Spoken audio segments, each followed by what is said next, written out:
Good morning, students. Today's subject is EVS. In EVS, your fourth chapter. Let's read together. We read half chapter in my previous video last week.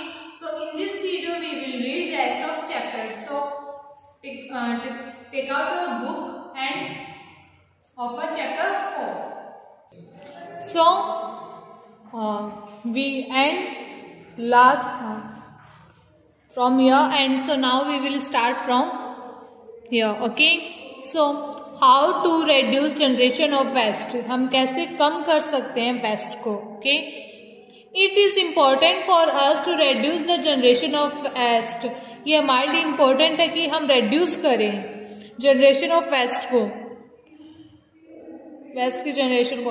This can be achieved by practicing the 3R. और ये achieve किया जा सकता है 3R की practice से. Like first R is reduce, second R is reuse and third is recycle. Okay, reduce means come, reuse means फिर से उसका यूज करना, एंड recycle मीन्स उसको न्यू वे में प्रिपेयर करना. ओके, नया वे देना. reduce, we can reduce the amount of waste by consuming and throwing less.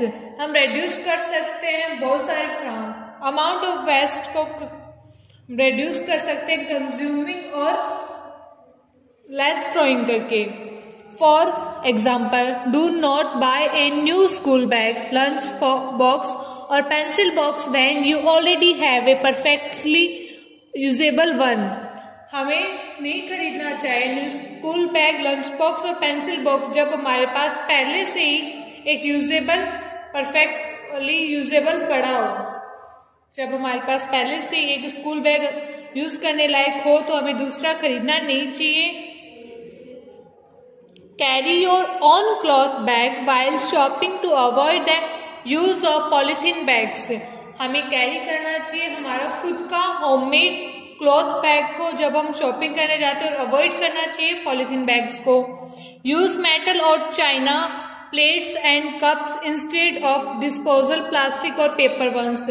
Disposal plastic और पेपर का यूज नहीं करके हमें मेटल और चाइना प्लेट्स एंड कप्स का यूज करना चाहिए, जिससे कि रिड्यूस होंगे amount of waste. Fourth is take as much food in your plate as you can eat. और उतना ही फूड हमें हमारी प्लेट में लेना चाहिए जितना कि हम खा सकते हैं. एक्स्ट्रा फूड या फिर बहुत सारा फूड हम ले लेते हैं तो फिर वो वेस्ट होता है. Okay. Fifth is use ink pens instead of balls point pens. और हमें इंक पेन यूज करना चाहिए जिसमें कि हम इंक अगर खत्म हो जाए तो हम उसमें रिफिल कर सकते हैं इंक को और उसको रीयूज कर सकते हैं.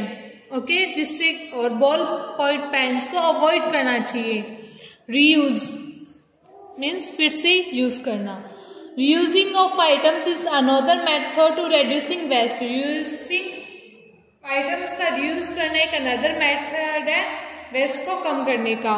For example, plastic jars in which we get food items like pickles, jam and so on can be reused for storing things like salt, spices, sugar and pulses. जो प्लास्टिक जार्स होते हैं, जैसे कि jam का जो jar होता है, pickles का जार होता है, अचार का जार होता है, उसको का हम अचार के बॉक्स होते हैं, वो खाली होने के बाद हम उसमें उसका रीयूज करके हम उसमें स्टोर कर सकते हैं, जैसे कि चीनी, नमक या फिर मिर्ची वगैरह डाल के उसका रीयूज कर सकते हैं उन्हीं जार्स का. ओके. सेकेंड है mats, robes and dusters can be made from old clothes. जो मैट्स, रॉब्स एंड डस्टर्स है वो हम बना सकते हैं हमारे पुराने कपड़ों से. Old clothes and furniture should be donated to the poor so that they can be reused. और जो old clothes और furnitures होते हैं वो हमें poor लोगों को देने चाहिए जिससे कि वो उनका reuse कर ले, काम में ले ले. Reuse old newspaper to make carry bags and use old jars to cover your books, notebooks and files. हमें reuse करना चाहिए और न्यूज़पेपर्स को कैरी बैग्स बनाने के लिए, और चार्ट का यूज करना चाहिए हमारी notebook, books and covers, notebook, books and files को कवर चढ़ाने के लिए, कवरिंग करने के लिए. Fifth is make a dustbin from empty cardboard boxes used for packing. और हमें हमें कोई सी भी कार्डबोर्ड बॉक्स का यूज करके हम डस्टबिन बना सकते हैं, बनाना चाहिए। Make decorative articles using wrappers of chocolates and similar products, जैसे कि चॉकलेट के रेपर हो गए या फिर उसके जैसे कोई सिमिलर प्रोडक्ट हो गए, दूसरे टॉफी का रेपर हो गया, उससे हम डेकोरेटिव आर्टिकल्स बना सकते हैं। ओके, नेक्स्ट है recycle. Making useful thing from waste material is called recycle. वो यूजफुल थिंग बनाना वेस्ट मटेरियल का, उसे बोलते हैं recycle. For example, old newspaper can be recycled to make tissue paper and cardboard. जो ओल्ड न्यूज़पेपर है उसको हम रिसाइकिल करके बना सकते हैं उसका टिश्यू पेपर और cardboard. Materials like glass, metal, plastic and paper are collected, separated and sent to recycling industries where they are used to make fresh glass, metal, plastic and paper products। जो material होते हैं जैसे कि glass हो गए, metal हो गए, plastic हो गए, पेपर हो गए, उनको कलेक्ट करके उन्हें अलग अलग करके हमें रिसाइकलिंग इंडस्ट्री में भेज देना चाहिए, जिससे कि वहां पर न्यू फ्रेश उन्हीं का यूज करके new fresh glass, metal, plastic और पेपर प्रोडक्ट बनाए जा सके। We know that paper is made from wood pulp. हम ये जानते हैं कि जो पेपर है वो बनता है वुड पल्प से। By recycling used paper we can save many trees. और हम पेपर को रिसाइकिल करके बहुत सारे ट्रीज को सेव कर सकते हैं। The mineral resources of any country are precious and exhaustible. कई देशों के खनिज संसाधन कीमती और एक्सॉस्टिबल होते हैं। Metal waste can be melted in recycling industries to make new products. जो वेस्ट मेटल होता है उसको रिसाइकलिंग इंडस्ट्री में उसको मेल्ट करके उससे न्यू प्रोडक्ट बनाते हैं। You must have seen your parents selling all newspaper, magazines, used books and notebooks, plastic bottles, glass containers and metal objects to a junk dealer। junk dealer means कबाड़ी वाला। Okay, हम देखते हैं, आपने जरूर देखा होगा कि जो आपके पेरेंट्स हैं वो बेचते हैं पुराने न्यूज़पेपर, मैगजीन्स और यूज में ली हुई किताबें, notebooks, plastic bottles, glass containers and metal object कबाड़ी वाले को बेचते हैं हम लोग। एंड दिवाली पे तो मोस्ट ऑफ हम ये कचरा जो होता है प्लास्टिक बॉटल्स का, ये हम जंक डीलर्स को बेचते हैं। Okay, that junk dealer you can also recycle paper. The junk dealer separates all these items for recycling. और जो जंक डीलर होता है वो सेपरेट करता है इन ऑल आइटम्स को रिसाइकलिंग के लिए। You can also recycle paper on your own. और आप भी खुद कर सकते हैं रिसाइकिल पेपर को। By recycling you can make new papers from an old used and a discarded paper. Recycling करके हम बना सकते हैं न्यू पेपर और पेपर से न्यू पेपर बना सकते हैं और यूज कर सकते हैं। ओके, पेपर को हम रिसाइकिल करके न्यू पेपर बना सकते हैं। नेक्स्ट है ए बिगनिंग, एक नई शुरुआत, एक शुरुआत। During the summer vacation Nitika went to her uncle's village with her parents to spend some days with her uncle's family. जो नीतिका थी वो गर्मियों की छुट्टियों के दौरान अपने पेरेंट्स के साथ अपने अंकल के गांव गई थी, वहां पे छुट्टियां बिताने। ओके, अंकल की फैमिली के साथ। Her uncle aunt cousin brother and his wife bhabhi lived in kachcha house. उसके अंकल, आंट और उसकी कजिन ब्रदर और उनकी वाइफ, उसकी भाभी रहते थे कच्चे घर में, kachcha house. They were very happy to have Nitika as their guest. और वे काफी खुश थे कि नीतिका उनकी गेस्ट थी। Nitika noticed her bhabhi covering her head with a veil. Veil means घूंघट. Before her father-in-law. नितिका ने नोटिस किया था कि उसकी जो भाभी है वो हर वक्त कवर अपने जो ससुर, फादर इन लॉ मीन्स ससुर के सामने, नितिका के अंकल के सामने अपना जो सर है वो घूंघट से ढके हुए रखती थी, कवर करके रखती थी वेल के साथ. नितिका आस्क्ड हर भाभी why she does it. Nitika ने अपनी भाभी से पूछा कि आप ऐसा क्यों करती हैं. हर भाभी said that it was a traditional in the village for every woman to cover her head with her sari to show respect to her elders. तो उसकी भाभी ने कहा कि यह एक ट्रेडिशन है, परंपरा है गांव में कि हर एक जो औरत होती है उसको अपना सर कवर करके रखना चाहिए घूंघट के साथ, बड़ों को रेस्पेक्ट देने के लिए. एक बड़ों को रेस्पेक्ट देने का तरीका हो जाता है अपना चेहरा घूंघट से कवर करना. After some time Nitika asked where is the toilet. कुछ थोड़ी देर बाद नितिका ने पूछा कि टॉयलेट कहाँ है. Her bhabhi said there is no toilet in our home. तो उसकी भाभी ने कहा कि यहाँ कोई टॉयलेट नहीं है हमारे घर में. You have to go to a field in the open for defecation.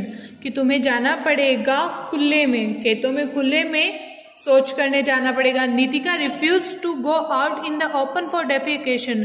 तो नितिका ने मना कर दिया खुले में शौच करने के लिए. नितिका's father asked her uncle's family if the ladies were asked to put घूंघट in and outside at their home, then how could they go for defecation in the open. तो नितिका के फादर ने उनके अंकल से कहा कि यदि एक लेडीज को घर में और घर के बाहर उसका चेहरा घूंघट से ढका हुआ रहना चाहिए तो उसे खुले में शौच करने आप कैसे जाने दे सकते हो, कैसे कर सकती थी. This is not a good thing. ये एक अच्छी बात नहीं है. Nitika's father explained all the harmful effect to open defecation. Nitika के फादर ने सारे हार्मफुल इफेक्ट बताए खुले में शौच करने के.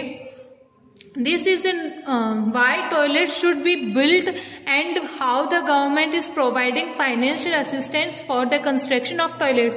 कि कैसे टॉयलेट्स बनाने चाहिए और गवर्नमेंट ने क्या कैसे प्रोवाइड करा रखा है टॉयलेट बनाने के लिए, क्या क्या सुविधाएं दे रखी है, उनके बारे में उनको बताया. आफ्टर लिसनिंग टू दिस, ये सुनने के बाद नितिका's uncles immediately called some laborers and started the construction of toilet in the backyard of his house. यह सुनने के बाद नितिका के अंकल ने तुरंत कुछ लेबर्स को बुलाया और अपने घर के पीछे की साइड एक टॉयलेट का बनवाना स्टार्ट किया. When other villagers they saw the construction of a toilet in Nitika's uncle's home and learned its importance, they also started the construction of toilets in their house. जब उन्होंने नितिका के uncle को अपने घर में टॉयलेट बनवाते हुए देखा और टॉयलेट बनवाने की इम्पोर्टेंस के बारे में सीखा तो उन्होंने भी अपने घरों में टॉयलेट बनवाना स्टार्ट कर दिया. Open defecation is the human practice of defecating, removing feces outside in the open instead of using toilets. People go to open fields near bushes and water bodies and forests for defecations. खुले में शौच करने की मानवीय प्रथा है. लोग खुले में खेतों में झाड़ियों में और जल निकायों के पास और जंगलों में शौच करने के लिए जाते हैं. रीजन फॉर ओपन डेफिकेशन, खुले में शौच के कारण. People often do not have toilets in their houses और in the areas where they live due to lack of awareness. जागरूकता की कमी होने के कारण लोगों के घरों में और लोगों के घरों के क्षेत्र में कोई भी टॉयलेट्स नहीं होते हैं. Sometimes people do have toilets in their areas, but their condition is poor and unsanitary. पर कई बार ऐसा होता है कि जहाँ लोग रहते हैं वहाँ के एरियाज में टॉयलेट तो होते हैं बट उनकी कंडीशन है वो काफी पुअर होती है एंड अनसैनिटरी होती है. The toilets are broken and not well lit. और जो टॉयलेट्स होते हैं वो काफी टूटे फूटे होते हैं, अच्छी तरह नहीं होते। Sometimes they do not have water and have many insects, और कुछ कई बार ऐसा हो जाता है कुछ एक बार कि वहाँ पे वाटर सप्लाई अच्छे से नहीं हो पाती है और वहाँ पे बहुत सारे इंसेक्ट पैदा हो जाते हैं। People do not like to use such toilets and prefer to defecate in the open, और ऐसे टॉयलेट्स को पीपल पसंद नहीं करते हैं और नापसंद करते हैं और खुले में जाना पसंद करते हैं। Adverse effects of open defecations. Open defecation causes health hazards. जो ओपन डेफिकेशन है, खुले में शौच करना, हमारी हेल्थ को खराब करता है, मीन्स सिक करता है। A healthy person often comes in contact with bacteria and worms through contaminated food and water and flies। और जो एक स्वस्थ व्यक्ति अक्सर दूषित भोजन और पानी के माध्यम से बैक्टीरिया और कीड़े के संपर्क में आ जाता है। It causes various diseases like diarrhea, intestinal worm infection, typhoid and cholera। यह दस्त, आंतों के कीड़े के संक्रमण, टाइफाइड और हैजा जैसी विभिन्न बीमारियों का कारण बनता है। Second is open defecation leads to water pollution and has adverse effects on our environment. खुले में शौच से जल प्रदूषण होता है और इसका हमारे पर्यावरण पर प्रतिकूल प्रभाव पड़ता है। ways to end open defecation, constructing better toilets with more space, light and continuous water supply। अधिक स्थान, प्रकाश और निरंतर पानी की आपूर्ति के साथ बेहतर शौचालयों का निर्माण करवाना चाहिए, टॉयलेट्स का निर्माण करवाना चाहिए। Keeping the toilet neat and clean, toilet को नीट एंड क्लीन रखना चाहिए। Making people aware of the use of toilets and its significance, लोगों को शौचालय को साफ और स्वच्छ रखना चाहिए, लोगों को शौचालय के उपयोग और इसके महत्व के बारे में जागरूक करना चाहिए। People must change their habit to open defecation as it causes harmful health hazards, और इसके महत्व के बारे में जागरूक करना चाहिए। लोगों को खुले में शौच की आदत को बदलना चाहिए क्योंकि ये हानिकारक स्वास्थ्य और खतरों का कारण बनता है। Providing financial assistance on very low and easy terms to enable poor families to construct toilets, गरीब परिवारों को सक्षम करने के लिए वित्तीय सहायता प्रदान करनी चाहिए, टॉयलेट्स बनाने के लिए वित्तीय सहायता प्रदान करनी चाहिए। The government should construct temporary toilets और public toilets for people who do not have their own houses and live in slums, tents और शेड्स। गवर्नमेंट उसको टेम्परेरी टॉयलेट्स या फिर पब्लिक टॉयलेट्स बनाने चाहिए उन लोगों के लिए जो कि जिनके पास नहीं होते अपने खुद के घर रहने के लिए, अपने खुद के घर नहीं होते और वो रहते हैं स्लम्स में, टेंट्स में और शेड्स में। उन लोगों के लिए गवर्नमेंट को टेम्परेरी टॉयलेट्स और पब्लिक टॉयलेट्स बनवाने चाहिए। Now turn is healthy practices.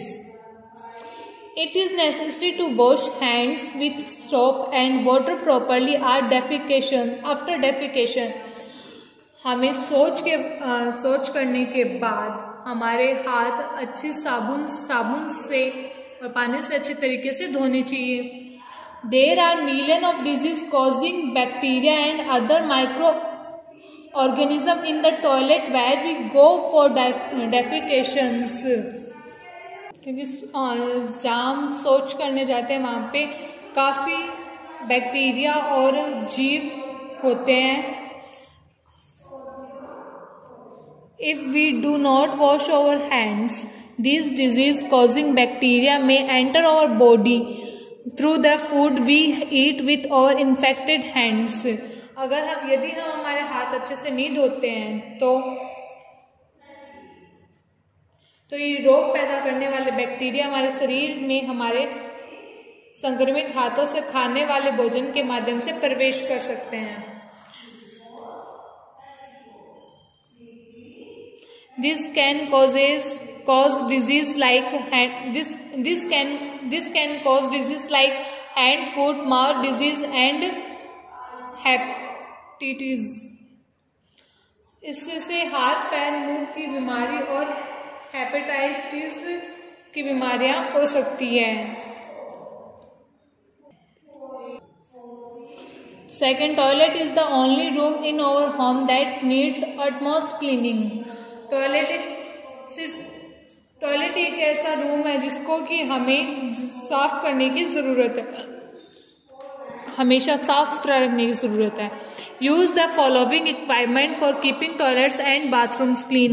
हमें फॉलोइंग इक्विपमेंट यूज करना चाहिए हमारे बाथरूम एंड टॉयलेट्स को क्लीन करने के लिए, जैसे कि टॉयलेट ब्रश हो गया, कम्बोर्ड साफ करने के लिए, मॉडर्न मॉप हो गया, फ्लोर साफ करने के लिए टॉयलेट बॉल क्लीनर हो गया, वॉश पेंशन या फिर कम्बोर्ड साफ करने के लिए। Okay.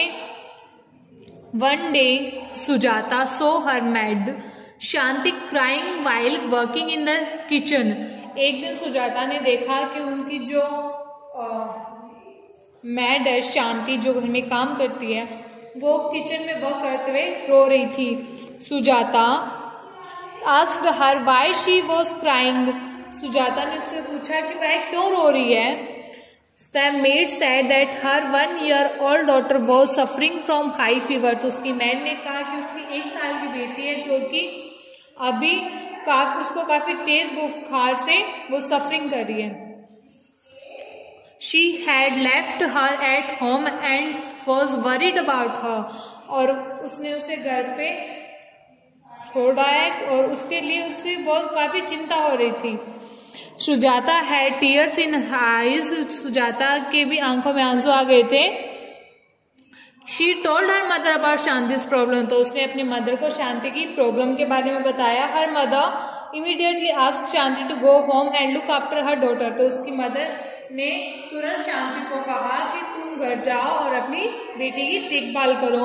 The Sujata's mother herself started washing their dishes। तो सुजाता और उसकी मदर ने स्टार्ट कर दिया बर्तनों को साफ करना। डिशेज मीन्स बर्तन होती है। She also clean the house. और उन्होंने घर को भी साफ किया। Sujata help her mother in completing the works. Sujata ने भी अपनी मदर को हेल्प किया वर्क कंप्लीट करने में घर का। Sujata mother was very happy to see Sujata helping her. Sujata की मदर काफी खुश हुई सुजाता को मदद करते हुए देख के, अपनी मदद करते हुए देखे सुजाता की मदर काफी खुश हुई। She said no work should be considered dirty और लो। कि उन्होंने कहा कि कोई भी काम छोटा बड़ा नहीं माना जाता।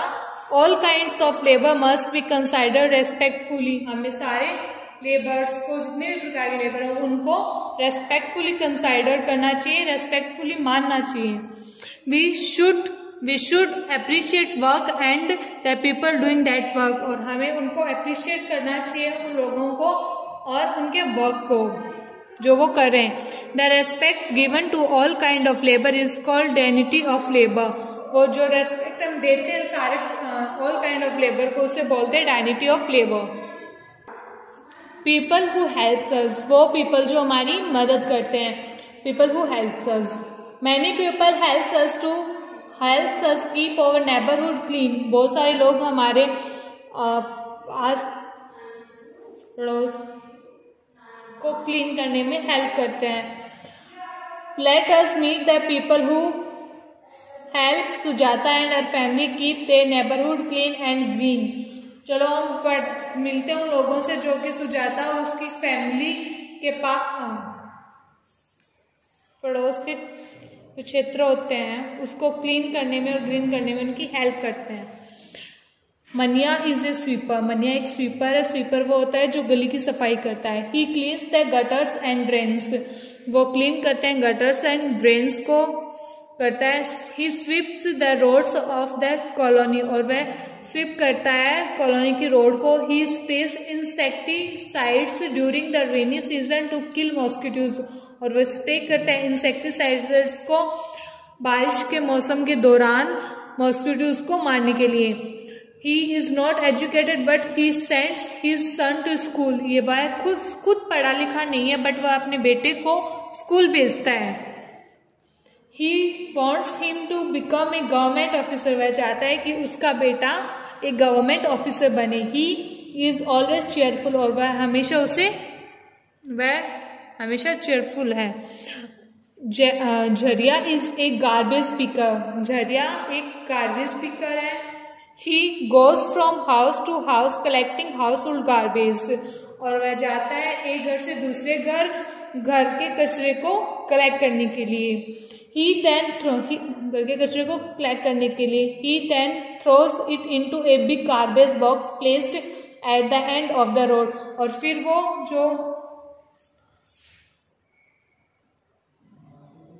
फिर वो सारे कचरे के गार्बेज को गार्बेज को एक बड़े से बॉक्स में फेंक देता है जो कि रोड के एंड में रखा हुआ होता है। He sends his daughter Rita to school. He wants to Rita to become a doctor. और वह अपनी डॉटर रीटा को स्कूल भेजता है क्योंकि वह चाहता है कि उसकी बेटी रीटा एक डॉक्टर बने। नेक्स्ट है Kashiram. Kashiram is a gardener. Kashiram एक गार्डनर है। He looks after Sujata's garden. वह देखभाल करता है सुजाता के गार्डन की। He waters the plants. वह पौधों को पानी देता है। He also removes dry leaves. पानी देता है पौधों को। He also remove dry leaves and weeds. और वो रिमूव करता है ड्राई लीव्स एंड वीड्स को। He has worked hard throughout his life to give his son a good education. उसने काफी हार्ड वर्क किया है अपने बेटे को एक अच्छी एजुकेशन देने के लिए। Today his son is an engineer.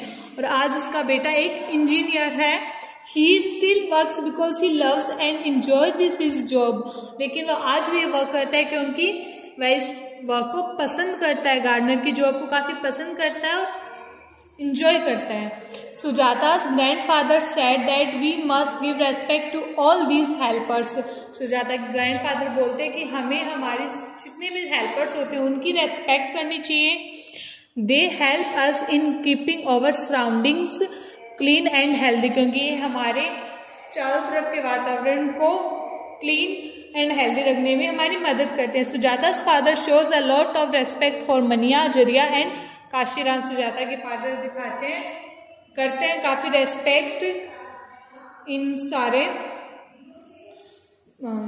Respect करते हैं मनिया, झरिया एंड काशीराम की। He treats these helpers as is equal. और वह अपनी तरह ही उनको ट्रीट करते हैं, इक्वल ट्रीट करते हैं, उनमें कोई पार्शलिटीज नहीं करते। Treating everyone as equal. सबको एक जैसे ट्रीट करना। In India, before independence, people were divided into low and high caste categories. Independence के पहले भारत में लोग थे वो डिवाइड थे 2 कैटेगरीज में। फर्स्ट थी लो कैटेगरी, सेकेंड थी high caste categories. Low caste people were made to do manual jobs like sweeping the floor and cleaning the toilets. जो लो कास्ट पीपल थे वो बनाए गए थे मैनुअल जॉब्स के लिए, जैसे कि फ्लोर को स्वीप करना या फिर टॉयलेट को क्लीन करना। High caste people ill treated them. और हाई कास्ट पीपल थे वो उनको काफी बुरी तरह ट्रीट करते थे, इल ट्रीट करते थे उन्हें। Low caste people were considered untouchables. और लो कास्ट पीपल को अनटचेबल्स माना जाता था। So they were forced to live outside the village. तो उन्हें फोर्स किया जाता था गांव से बाहर रहने के लिए। They were also not allowed to use the wells that were used by high caste people and pray in temples meant for high caste people। और उनको अलाउ नहीं किया जाता था उन वेल से पानी लेना जहाँ से कि हाई कास्ट के पीपल पानी लेते थे, और मंदिर में जाना जहाँ की हाई कास्ट के पीपल जाते थे उस कुएं से पानी लेना और उस मंदिर में जाना उनको अलाउड नहीं किया जाता था लो कास्ट पीपल को। Mahatma Gandhi the father of our nation, Mahatma Gandhi जो कि हमारे राष्ट्रपिता हैं, फॉट अगेंस्ट अनटचेबिलिटी, उन्होंने अनटचेबिलिटी के अगेंस्ट फाइट की थी। He named untouchables as Harijans, और उन्होंने नाम दिया था अनटचेबल्स को हरिजन का। Harijans means the people of God, Harijans means भगवान के लोग, means people of God. Gandhi ji also worked for the upliftment of Harijans, Gandhi ji ने वर्क किया था हरिजन्स के अपलिफ्टमेंट के लिए, to help them develop self respect and self confidence. He often visited, उनकी सेल्फ रेस्पेक्ट और सेल्फ कॉन्फिडेंस को बढ़ाने में, विकसित करने में। He often visited their colonies and spend a lot of time with them, वो ऑफनली उनके कॉलोनीज को जाया करते थे और उनके साथ काफी समय बिताया करते थे। Gandhi ji wanted us to honor and respect all occupation, Gandhi ji चाहते थे कि सारे व्यवसाय को रेस्पेक्ट दी जाए। He believed in the dignity of labor, वह लोगों के काम करने में बिलीव करते थे, विश्वास करते थे। Fortunately, untouchability has been abolished in our country. Fortunately, जो अनटचेबिलिटीज है वो अब हमारी कंट्री से दूर हो गई है। It is now a punishable often, और अब इससे अनटचेबिलिटी को किए जाने वाला एक पनिशेबल ऑफेंस हो गया, एक कानूनी अपराध बना दिया गया है। We must be kind to all, हमें सबके साथ काइंड होना चाहिए। We must treat the people who works for us as for our equals, और हमें उन पीपल को ऐसे ट्रीट करना चाहिए जैसे कि वो हमारे जैसे उनको ट्रीट करना चाहिए। We must respect person doing cleaning work, और हमें उन पर्सन की हेल्प करनी चाहिए साफ सफाई के काम में, जरूर करनी चाहिए। Cleanness must become our habit, और क्लीननेस को हमारी habit. So students, we have read chapter 4th of EVS, so this chapter you will read twice time at home, okay. So in next video we will solve the question answer of this chapter. Thank you.